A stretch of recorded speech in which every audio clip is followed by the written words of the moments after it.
First, I want to thank everybody who's made the time to come here today. In the second week of December, we thought, gee, bit of a struggle, not quite sure how many people will actually get to turn up. We had a phenomenal response, which is very, very good. So I'd like to thank everybody for making the effort. This task is really, in our view, both highly innovative and tremendously important. And we hope that all of you are going to be contributors to it, not just today, but in the process that's to come. So I have, in the time-honoured tradition of these things, formal remarks to be made, but you won't see them up there on the light bulb oriented screen. The light bulb oriented screen is just a nice graphic to fill up space while I bang on a bit for a couple of minutes at the start, before we get into the serious stuff. First, I'd like to acknowledge the traditional owners of the land on which we meet today and honour their elders past and present. The Productivity Commission has a strong interest in Indigenous policy by becoming Indigenous disadvantage and Indigenous expenditure reports, and it's well aware though in the PC that these are not evaluations of what works. So my remarks about traditional owners are not just simply the opening to these remarks.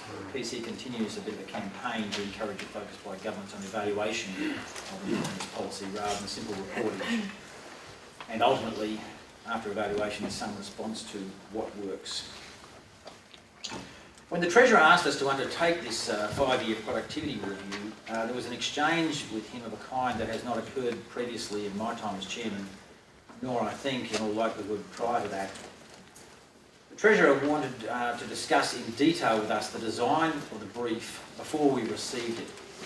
The core aim of ensuring that this inquiry allowed us the maximum opportunity to gather new ideas, place them in a context that Australian governments, acting together but led by the Commonwealth, would recreate the circumstances that would surely improve the economy's ability to generate sustainable growth in national income. Most of you will know that the recent history and outlook for national income growth is, at best, unimpressive.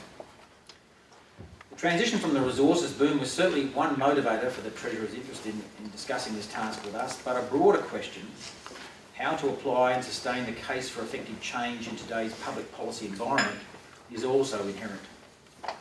Thus today we meet in a new kind of process for this organisation, to open a discussion on what these ideas might be, how to frame them in a way that can convince Australians that their past has been assured by conscious, persistent, cross-governmental cooperation on improvements to the economic and social policies that define our markets and our public services. And that this, moreover, was not a one-off, nor the product of fabled levels of bipartisanship, but instead the product of good advice and serious leadership in a time of need, and that it can be done again. The focus in the terms of reference on productivity is a necessary but by no means sufficient step in that task. Productivity, even in polite company, often gets a bad name. Yet it isn't now, nor has it ever been, a measure of national capability or worker behaviour.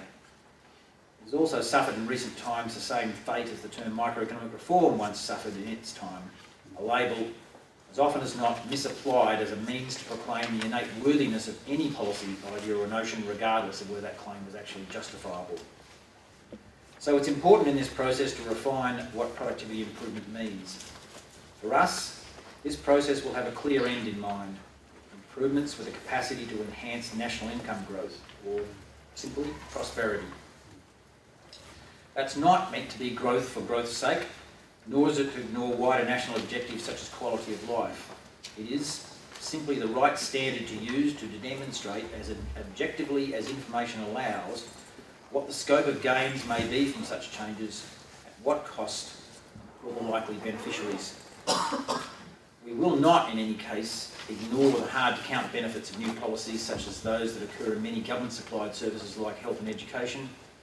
The gains here are another form of prosperity.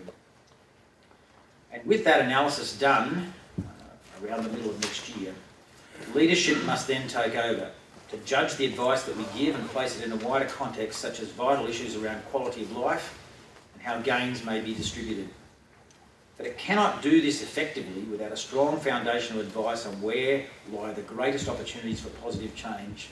And that is the task for us and for those who choose to contribute to the inquiry.